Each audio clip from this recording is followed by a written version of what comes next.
All right, let's get into it. We are about to break down what is quite possibly one of the most powerful, game-changing letters ever written, the book of Romans. And we're going to navigate it using a really helpful framework from Pastor Skip Heitzig.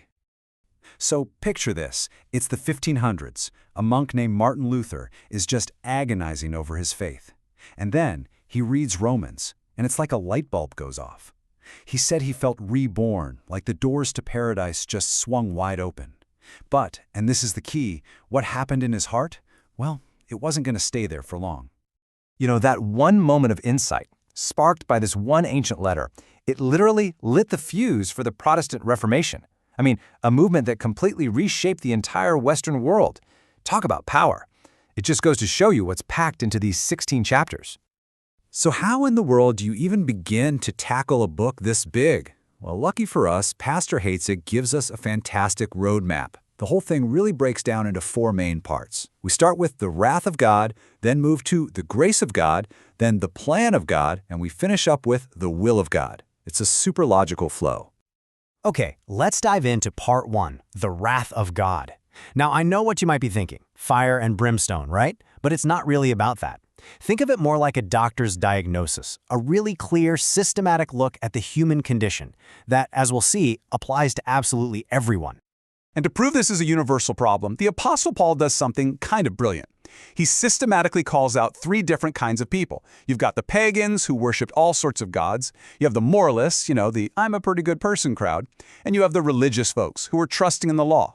He's making sure nobody can say, oh, well, that doesn't apply to me. So what's the result of all this? Well, Pastor Heitzig paints this picture of a courtroom. Paul has presented all the evidence against every group, and then bam, the judge's gavel comes down with this verse.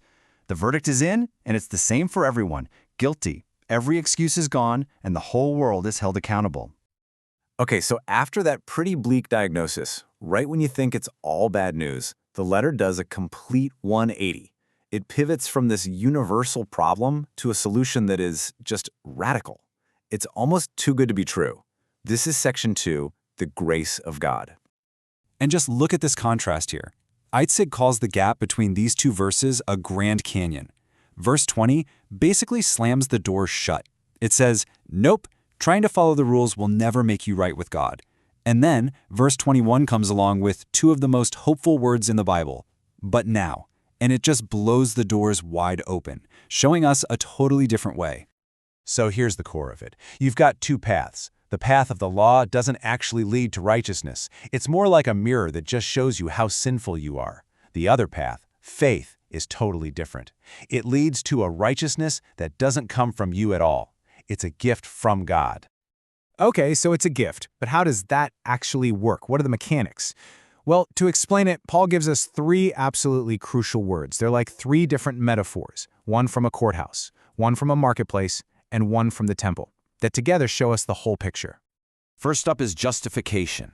We're back in that courtroom. This is a legal term. It means God, the judge, looks at a guilty person, and because of their faith, he legally declares them righteous. Not on their own merit, but because of what he did. It's kind of like the old saying, it's just as if I'd never sinned. Okay, so from the courtroom, our second word takes us to the marketplace, redemption. Now this one is heavy. This was the word used for buying a slave's freedom by paying a massive ransom.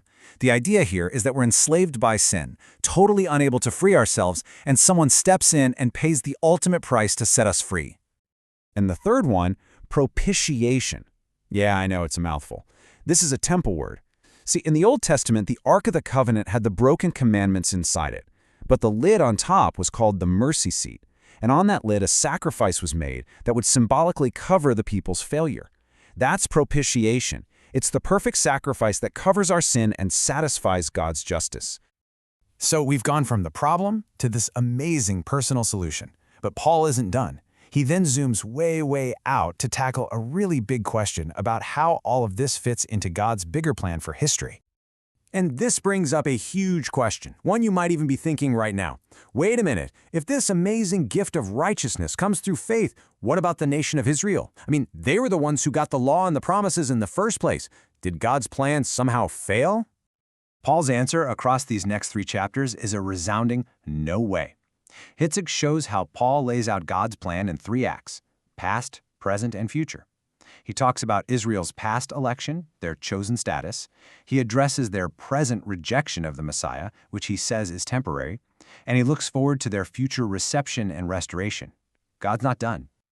All right, so after wading through 11 chapters of some of the deepest, most mind-blowing theology you'll ever read, Paul makes one last crucial turn. He shifts from, here's what to believe, to, so, here's how to live. This is where it gets super practical. And this verse right here is the hinge for the entire book. It all comes down to that one little word, therefore. Paul is saying, because of everything I just told you, because of justification and redemption and God's insane mercy, what's the only logical response? It's to offer your entire life back to Him.